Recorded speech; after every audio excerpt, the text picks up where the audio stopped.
वर तुमच्या परिवारावर येऊ नये.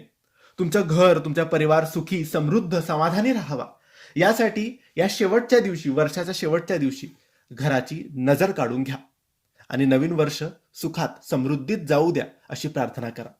ही नजर तुम्हाला एका नारळाने काढायची आहे.